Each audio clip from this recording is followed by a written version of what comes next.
kasihan. Sudah kita beliin gedung betul 100 juta. Cuma kita kasih tahu bahwa kita tidak mau mereka terima begitu aja.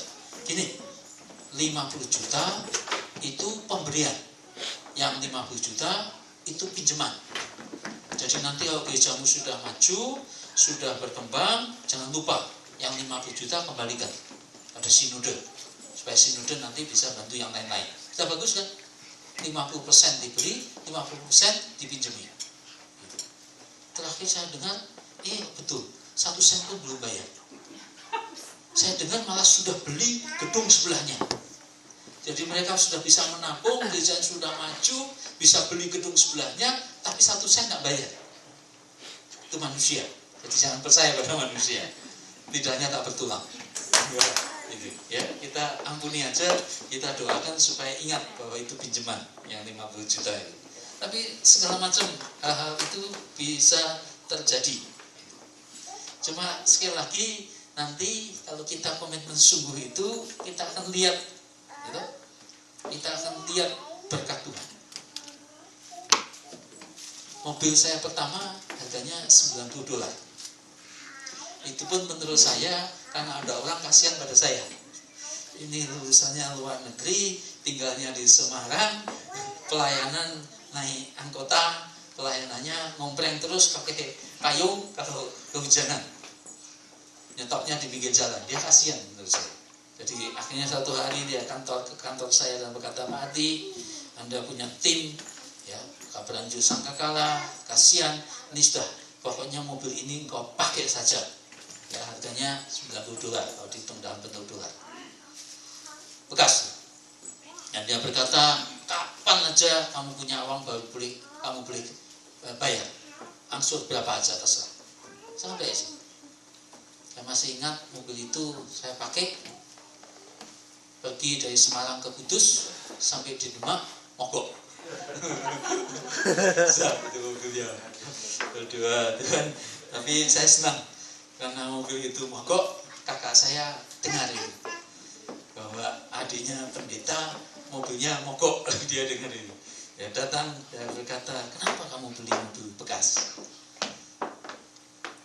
Waktu 1 minggu saya diganti dengan mobil yang baru. Nah, itu saya pakai untuk beberapa tahun. Jadi anugerah Tuhan itu datang. Dan sekarang ini sih kita sinode terus terang sih tidak pernah berdoa untuk mobil bekas. Kita baru aja beli mobil baru lagi untuk teman-teman yang di asrama TSTT Sangkakala. Untuk pengurus kita belikan mobil baru ini sekarang. Kita nyampe. Dan berkat Tuhan itu sudah tiba waktu penuaian yang ada. Dan sekalian, komitmen tidak mudah karena kadang-kadang situasi itu berbeda dengan keadaan yang ada.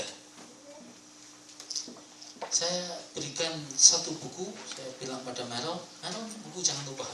Itu bacanya ternyata kalau saya lihat itu buku itu pagi hari 1 halaman, malam 1 halaman. Jadi bukan 1 hari 1 halaman. Nanti kan pagi 1 halaman, malam 1 halaman. Itu buku harian selama untuk setahun.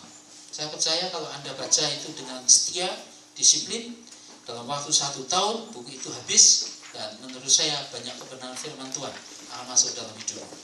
Itu Joyce Meyer itu yang mengarang. Ini wanita hidupnya susah sekali, di-abuse sama orang tuanya sendiri, sama ayahnya sendiri.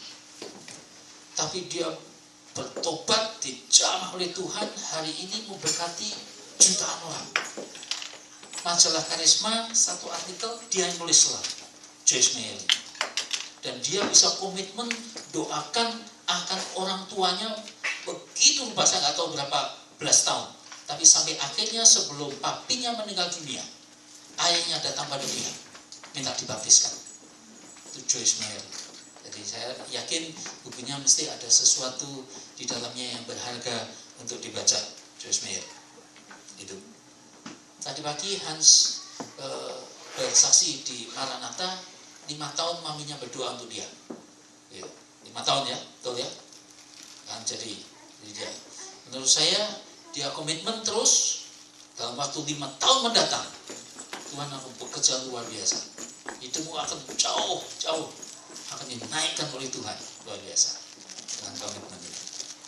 Saya rasa tadi pagi juga itu Pak Sunoko bersaksi, saya nggak tahu bahwa istri saya itu juga, Ibu Andi itu juga sensitif.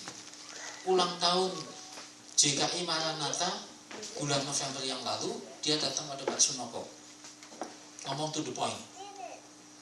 Gereja ini Maranatha akan maju, tapi bukan karena kamu. Jadi kalau saya nggak berani sih ngomong gitu, tapi istri saya tulus. Tuhan ini firman Tuhan, dia bilang bahwa gereja ini akan diberkati, Tuhan akan maju, tapi bukan oleh karena kamu, melainkan karena hati jemaat melekat pada Tuhan. Tadi yang bersaksi Pak Sunoko sendiri, dia berkata, saya sangat berterima kasih, Tuhan menegur saya dengan firman itu. Disampaikan oleh Bu Adi, dia sebutkan ya, namanya Bu Adi dia sebutkan.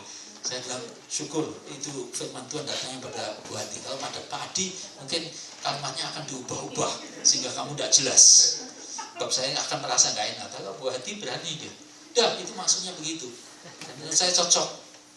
Bapak Sunoko itu karismanya besar. Dia itu lain. Kalau saya ini kalau mau khotbah mesti persiapan dulu banyak, mesti dicatat, gitu. Tapi kalau Pak Sunoko maju ke depan langsung khotbah dia. Karismanya luar biasa. Tapi itu saya sebut dengan komitmen. Komitmen itu sekalipun tidak enak, tetap dilaksanakan.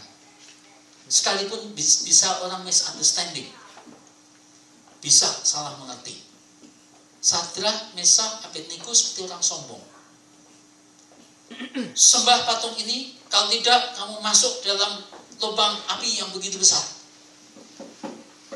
Janji mati tidak, seperti orang sombong. Komitmen itu kadang-kadang seperti orang sombong. Kalau Tuhan tolong, kalau tidak kami siap untuk mati. Gitu. Tapi akhirnya memang Tuhan tolong. Sadrah, Mesakh, dan Abednego.